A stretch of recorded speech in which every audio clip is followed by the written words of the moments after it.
안녕하세요. 치킨집 사장님의 친구 치킨 튀기는 영양사입니다. 이번 시간에는 모르면 절대 안 되는 챗GPT 필수 기능에 대해서 말씀드리겠습니다. 저와 함께 챗GPT에 접속을 해서 로그인하는 과정을 해보시겠습니다. 우선 사이트 주소가 chatgpt.com이에요. 이렇게 해서 들어가 주시고 여기에서 물론 바로 사용도 가능하지만 무료 이용의 경우에는 리밋이라고 해서 한도가 매우 짧아서 몇 번 사용하기가 좀 어렵기도 하고 질적으로도 조금 차이가 있습니다. 그래서 반드시 유료 가입을 좀 하시고 로그인을 하시면 좋은데요. 처음이시니까 회원가입을 하셔야겠죠. 이렇게 회원가입 버튼을 눌러주십니다. 그러면 계정을 만드는 이 화면이 보이실 거예요. 이 중에서 구글 아이디가 있으시다면 구글 아이디로 계속 하시는 게 편하실 겁니다. 아니라면 이메일 주소를 넣으시고 계속 누르신 다음에 만드셔야겠죠. 그럼 저는 구글 계속하기를 눌러보겠습니다. 저는 이렇게 로그인이 됐는데요. 물론 저는 지금 사용을 많이 했기 때문에 여기도 무엇이 많지만 여러분의 챗GPT 화면은 깨끗하실 거예요. 다르다고 놀라지 마시고요. 이제부터 생성해 나가면 됩니다. 그러면 이 화면에서 이 화면이 갖고 있는 이 많은 기능들에 대해서 말씀을 좀 드리려고 합니다. 지금 이렇게 왼쪽으로 쭉 보이시는 게 사이드바라고 하고요. 그래서 하나하나 설명을 좀 드려볼게요. 왼쪽의 사이드바는 제 화면처럼 무언가 많이 쌓여 있을 텐데 이것은 제가 이전에 대화했던 목록들입니다. 카카오톡에서 채팅을 할 때 대화방이 하나하나 있는 것처럼 챗GPT에서도 이렇게 대화방이 개별적으로 되어 있습니다. 제가 새로운 대화를 누를 때마다 이렇게 생성이 되고요. 그래서 기존의 대화들이 남아 있습니다.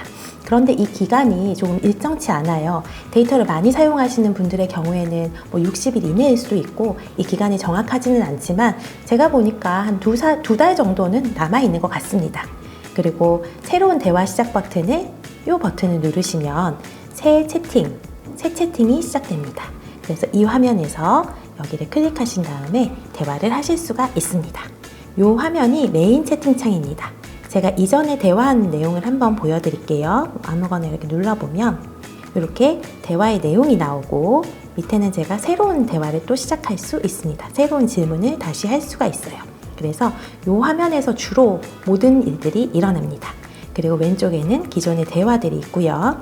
또 보면 하단 입력창, 이 다양한 키들은 제가 뒷강의에서 아주 상세하게 알려드릴 거기 때문에 지금 놀랄 필요는 없으시고요. 그냥 이렇게 진행이 되는구나 하고 편안하게 들어주시면 되겠습니다. 새 채팅을 누르시고 여기에 하고 싶은 말씀을 하시면 되는데요.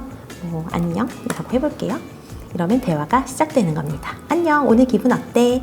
이런 식으로 지금 얘가 이렇게 안녕 오늘 기분 어때? 라고 저에게 반말을 하잖아요. 제가 반말을 좋아하기 때문에 이렇게 나오는 거예요.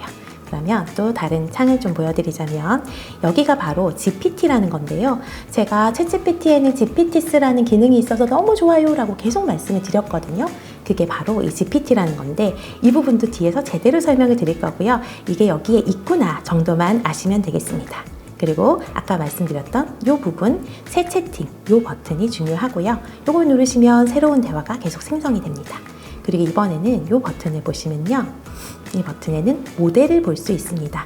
챗GPT 안에는 모델이 다양하게 있어요. 저는 주로 빨리 일을 하고 싶을 때는 GPT-4o 미니를 사용하는데요. 말하자면 여기 있는 모델 중에서 가장 하위 모델이라고 생각하시면 되고 좀 내용 생성이 좀 덜 될지언정 빨리 되기 때문에 빠르게 하는 업무에서 편리합니다. 그리고 그 위에 있는 버전은 이제 5원입니다. 이 5원은 고급 이성이라고 해서 좀 더 생각을 깊게 하고 더 적절한 대답을 해주기는 하지만 일상적으로 빨리빨리 쓰실 때에는 5원이 오히려 불편할 수 있습니다. 왜냐하면 쓸데없이 생각을 많이 하거든요. 그래서 정말 생각이 필요한 문제들에서는 5원을 사용해 주시면 좋고요. 5원 같은 경우에는 할당이 있어요. 그래서 하루에 막 몇백 개를 쓸 수 있는 건 아니기 때문에 조금 중요한 부분들, 더 얘기하고 싶은 부분들 그런 것들을 사용해 주시면 좋습니다. 그 위에 버전이 O3가 되고요. 이 O3도 미니 버전이 있고 미니 하이 버전이 있습니다. 여러분이 강의를 들으실 때에는 이 모델이 변화할 수도 있습니다. 놀라실 필요 없고요. AI는 정말 매일같이 변화하고 있기 때문에 이것이 이 자리에 있구나, 이것이 또 발전을 했구나, 이렇게 아시면 되고, 이 모델에 대해서 막 깊이 있게 공부하고 그러실 필요 없고 써보시면 느낌이 오십니다. 그런 다음에 오른쪽 위편에 저와 이미지는 좀 다를 거예요. 이 버튼을 눌러보시면 워크스페이스 관리, 그리고 설정 이런 부분들이 있는데요. 이 부분을 누르신 다음에 내 GPT를 눌러주시거나 GPT 맞춤 설정을 누르시면 이제 나에 대해서 챗GPT에게 얘기를 해줄 수가 있습니다. 챗GPT가 나를 뭐라고 부르면 좋을지, 그리고 나는 무슨 일을 하는지, 그리고 나의 챗GPT가 나한테 어떻게 하면 좋을지에 대해서 특성을 얘기해주면 얘가 찰떡같이 알아듣고 일을 잘합니다. 예를 들어 난 좀 수다쟁이와 얘기하고 싶거나, 혹은 빈말하지 않는 게 좋거나, 아니면 Z세대였으면 좋겠거나, 이런 것들을 클릭하시면 다 작성이 되어서 이게 다 특징으로 나와 대화할 때 나타납니다.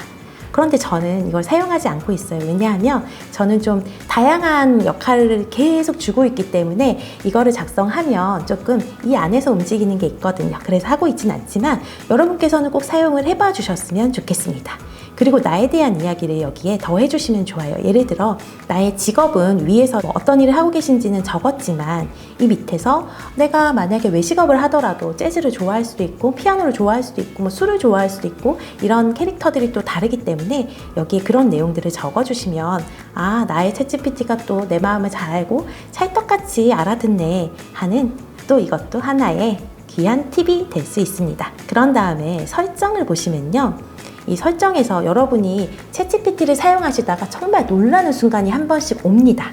그게 어떤 순간이냐면요. 내 대화가 사라졌어요. 이런 순간이 옵니다. 예를 들면 기존에 대화했던 이 목록에서 점점점 이걸 누르면 옵션이 나오는데요. 이 옵션에서 아카이브의 보관을 누르면 순식간에 이 화면에 있던 안녕 기분 어때? 이 부분이 사라질 거예요. 아카이브의 보관을 내가 원하지 않았는데 실수로 눌렀다. 그럼 순식간에 사라져버려서 정말 놀라시는 경우가 있습니다. 이런 질문을 많이 받았어요. 그런데 얘가 사실 사라진 게 아니고요. 여기 들어가셔서 설정에 들어가셔서 일반에서 아카이브에 보관된 채팅에 들어가시면 여기에 남아 있습니다. 그래서 지우실 수도 있지만 또 다시 보관, 취소를 해서 원래대로 자리로 돌려보낼 수도 있습니다. 이렇게 하시면 지금 화면이 좀 까맣긴 하지만 안녕 기분 어때 돌아와 있죠? 이렇게 놀라실 때가 있어요. 왜냐하면 내가 잘 얘기를 해서 대화가 잘 됐는데 갑자기 사라졌어요 할 때에는 꼭 이 일반에 들어가셔서 설정해서 보관된 채팅에 관리를 한번 눌러보시기를 바랍니다. 그리고 나는 너무 쓸데없는 말을 많이 해서 얘가 학습한 게 너무 마음에 안 들어요. 다 삭제해버리고 싶어요 할 때에는 모든 채팅 삭제하기를 누르시면 됩니다. 저는 이 버튼은 끔찍한 버튼이라 누르지 않겠습니다. 여기 보시면 또 개인 맞춤 설정, 이렇게 맞춤 설정이 있고요. 메모리 관리하기에 들어가시면 제가 이제까지 학습시켜 놓은 것들이 많이 있습니다. 그래서 여기서 지금 보시면 굉장히 많은 게 보이시죠? 여기서 삭제하고 싶은 걸 삭제하면 됩니다. 뭐 하나 볼까요? 사용자가 브랜딩 디렉터임. 제가 이렇게 말을 했겠죠. 나는 브랜딩 디렉터야. 이랬다가 어느 날은 나는 영양사야. 이랬다가 나는 마케터야. 그럴 때마다 얘가 이렇게 메모리에 학습을 한 거예요. 이렇게 지우실 수가 있습니다. 자, 그리고 말하기에서 챗GPT랑 대화를 나눌 수 있는데 그때 말하기 스타일을 좀 바꿀 수 있어요. 목소리가 바뀌는 걸 확인할 수 있습니다. 간단하게 정리 드리자면 우리는 왼쪽 사이드바를 한번 살펴보았고요. 또 메인 채팅장에서 응답을 해보는 실습을 한번 잠깐 해보았고 하단 입력창을 살짝 보았습니다. 그리고 상단 메뉴에 들어가서 설정에 대해서 조금 배워보았습니다. 그리고 대화 목록과 새로운 대화 시작하는 버튼도 한번 보았고요. 메인 채팅창에서 맥락을 유지하면서 대화하는 그 모습을 지켜보았습니다. 다음에 보여드릴 거는 바로 프로젝트 기능인데요. 아까 왼편 사이드바에서 중앙쯤에 있는 이 프로젝트 기능이 뭔지 궁금하신 분들이 많으실 거예요. 요걸 한번 보여드리려고 합니다. 챗GPT 화면을 보여드리면 여기 왼쪽 사이드바에서 중앙쯤에 있는 이 프로젝트 기능이라는 게 있는데요. 이 프로젝트 기능은 대화창을 폴더로 묶는 기능입니다. 그래서 묶어서 관리를 할 수 있어요. 한번 보여드리자면 저는 지금 강의 준비, 블로그 글쓰기, 업무 이렇게 나누어 놨는데 사실 잘 쓰지 못하는데 강의를 해야 해서 일단 이렇게 좀 넣어놔 봤습니다. 이 프로젝트의 장점은 이겁니다. 이 버튼을 눌렀을 때 목록이 쫙 나와요. 이 강의 준비에 들어가 있는 목록들, 대화 목록들이죠. 그리고 블로그 글쓰기를 눌렀을 때 제가 쓰는 이 블로그 글쓰기에 대화방들이 이렇게 나옵니다. 여기에 넣는 방법은 간단합니다. 여기 있는 대화방을 클릭한 다음에 끌어와서 여기 넣으시면 됩니다. 그러면 이 블로그 글쓰기에 하나의 대화가 더 추가되어 있을 겁니다. 뿅, 네, 이렇게 목록에 들어가는데요. 이 프로젝트의 필요성은 이것 때문입니다. 대화창이 사라지는 것을 방지합니다. 아까 말씀드렸지만 이 대화 목록에 있는 대화들은요, 제가 좀 밑으로 쫙쫙 내려볼게요. 한 두세 달 지나면 어느 순간 사라져 버립니다. 왜냐하면 얘가 모든 용량을 다 가져가 주지는 않기 때문에 어느 순간 내 대화가 사라졌어요. 그런 거를 방지하기 위해서 이렇게 폴더가 생겼다고 생각하시면 되고요. 그래서 여기 있는 대화를 이리로 집어넣어서 이렇게 폴더로 정리해 놓은 다음에 또 하나의 좋은 점이 뭐냐면 파일과 지침을 공통으로 사용할 수 있습니다. 그게 무슨 말이냐면 내가 만약에 이 파일을 읽어서 무슨 활동을 해야 할 때에는 이 파일 추가를 눌러 놓으면 여기 있는 모든 대화방에서 이 파일을 읽고 사용할 수 있고요. 지침을 추가, 예를 들면 말투라든지 글을 쓴다면 몇 글자로 써, 어떻게 써 라는 이 지침을 이 안에 있는 대화방들이 공유할 수 있습니다. 그런 장점이 있는 게 프로젝트인데요. 단점이 한 가지 있기는 해요.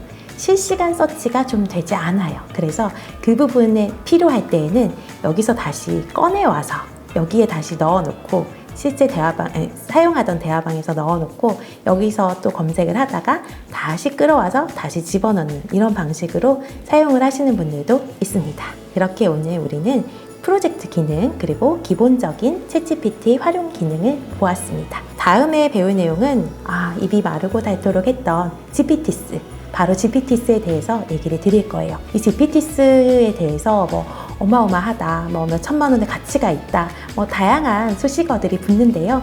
그 GPT스가 무엇인지, 그리고 나도 어떻게 만들어 볼 수 있는지, 그리고 잘 만든 건 어떤 게 있는지 보여드릴 예정입니다. 이번 시간에도 함께 해주셔서 감사합니다.